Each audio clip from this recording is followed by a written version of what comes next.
Lazare, le frère de Marie et Marthe à Béthanie, était un ami personnel de Jésus, ce qui est la raison pour laquelle la famille de Lazare a fait appeler Jésus lorsque Lazare était souffrant. Jean 11, 1, 44. Jésus a retardé son voyage vers Béthanie de plusieurs jours, sachant que Lazare serait resté mort suffisamment longtemps pour que cela démontre le caractère merveilleux de cette démonstration de la puissance divine. Seul Dieu avait le pouvoir de vie et de mort, et en ressuscitant Lazare des morts, Jésus démontrait de nouveau sa suprématie en tant que Dieu et sa suprématie sur la mort. À travers ces incidents, le Fils de Dieu allait être glorifié d'une manière reconnaissable entre toutes.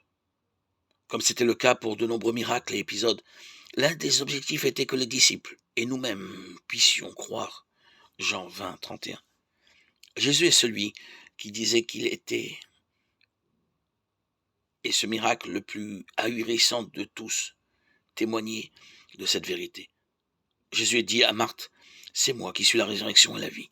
Jean 11, 25. Et il lui a demandé si elle croyait ce qu'il disait. Telle est la base de la vie chrétienne.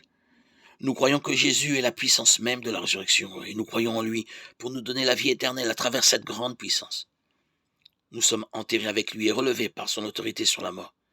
Ce n'est qu'à travers cette puissance que nous pouvons être sauvés.